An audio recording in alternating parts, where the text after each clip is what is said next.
ধ্রুবরাটি এবং রাহুল গান্ধী একটা ব্যাপার সবার সামনে এনেছেন যে গ্রেট নিকোবর আইল্যান্ডে আদানিকৃত যে পোর্ট এবং ভারতের মিলিটারি ইনস্টলেশন হচ্ছে তার জন্য যে পরিবেশ বিপর্যয় হতে চলেছে এর জন্য কংগ্রেস এবং ধ্রুবরাটি আন্দোলন করছেন। এবং এটা নিয়ে আমার কাছে অনেকগুলো রিকোয়েস্ট এসছে আমার মতামত কী।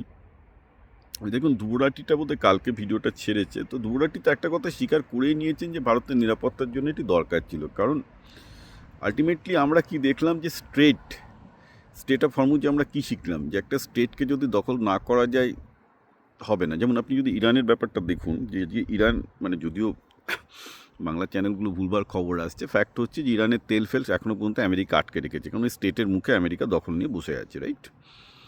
এবং ইরান যে কিছুটা ক্ষমতা ফলাতে পেরেছে এই যুদ্ধে, তার কারণ স্টেট অফ হরমুজ তারা চোখ করার ক্ষমতা রাখতো।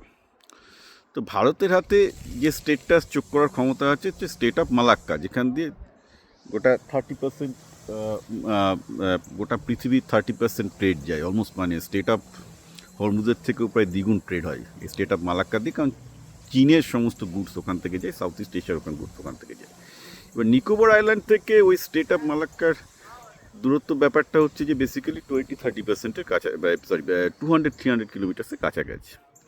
সুতরাং স্টেট অফ হরমুজকে যখন আপনারা দেখছেন যে একটা স্টেটগুলোতে মানে কন্ট্রোল পলিটিক্যালি এবং যুদ্ধের জন্য কতটা ইয়ে হতে পারে, বাই দ্য ওয়ে এটা দুবরাতির সাথে তো দ্বিমত কিছু নেই। দুবরাতি একটা ছোট্ট করে বলে গেছে যেটা ইম্পর্ট্যান্ট, যে আজকে চীন যেভাবে ভারতকে ঘিরে ফেলেছে, যেখানে শ্রীলঙ্কায় পোর্ট আছে, বার্মাতে পোর্ট আছে, পাকিস্তানে তারা পোর্ট করেছে, তো ন্যাচারালি যদি চায়নার সাথে ভারতের যদি কখনো যুদ্ধ লাগে বা মিলিটারি দর কষাকষি শুরু হয় এবং আমেরিকার সাথেও যদি দর কষাকষি শুরু হয়, ভারতের একমাত্র সবচেয়ে বড় লিভারেজ হবে যদি স্টেট অফ মালাক্কাকে চোখ করতে পারে। কিন্তু স্টেট অফ মালাক্কাকে চোখ করার মতো ক্ষমতা ভারতের নেভি নেই। অর্থাৎ ভারতের ওখানে নেভাল ইনস্টলেশন দরকার, ডিপ সি পোর্ট দরকার, এবং ওখানে যদি ভারত একটা ডিপ সি পোর্ট করতে পারে, সেই স্টেটের অনেক বিজনেস, শুধুমাত্র মিলিটারি নয়, বিজনেসের দিক থেকেও অনেক সুবিধা হবে, রাইট?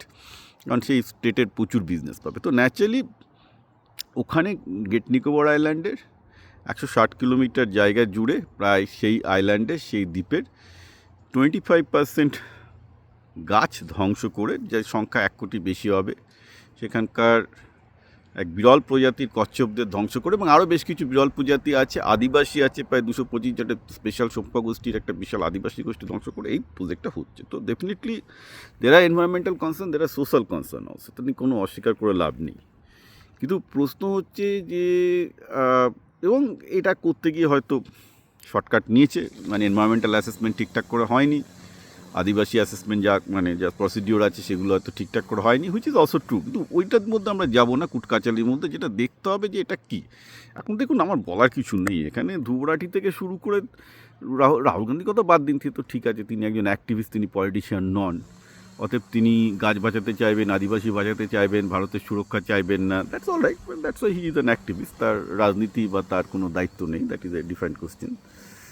আমি আবার বলছি, তিনি একজন অ্যাক্টিভিস্ট, তিনি পলিটিশিয়ান নন। আবার ধ্রুবরাতিও তাই, তিনি একজন অ্যাক্টিভিস্ট। সুতরাং তার দায় নেই ভারতের নিরাপত্তা নিয়ে, তার দায় হচ্ছে ভারতের আদিবাসীকে বাঁচানো, প্রজাতিকে বাঁচানো, গাছ বাঁচানো। এনিগেন আই রেসপেক্ট দ্যাট, কারণ আমি নিজেও এনভায়রনমেন্টালিস্ট। কিন্তু আমি এখানে একটা কাউন্টার প্রশ্ন করবো ধ্রুবরাটিকে, যে ধরুন পশ্চিমবঙ্গের 90% নদী শুকিয়ে গেছে বা মেরে ফেলা হয়েছে, এবং নিকোবর আইল্যান্ডের যে এনভায়রনমেন্টাল ডিজাস্টার, তার থেকে 1000 গুণ বড় ডিজাস্টার হচ্ছে পশ্চিমবঙ্গের নদীগুলোতে প্লাস্টিক পলিউশন এই করে, এবং এর জন্য সিপিএমে কোনো ব্যবস্থা নেয়নি।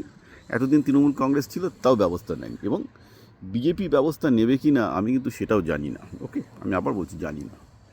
তো আমার প্রশ্ন হচ্ছে, নিকোবর আইল্যান্ডের যে এনভায়রনমেন্টাল ট্র্যাজেডি নিয়ে রাহুল গান্ধী এবং ধ্রুবরাটি কথা বলছেন, কিন্তু তারা পশ্চিমবঙ্গের এই যে নদীগুলো মেরে দেওয়া হলো, এবং গোটা ভারতবর্ষ জুড়ে একই অবস্থা।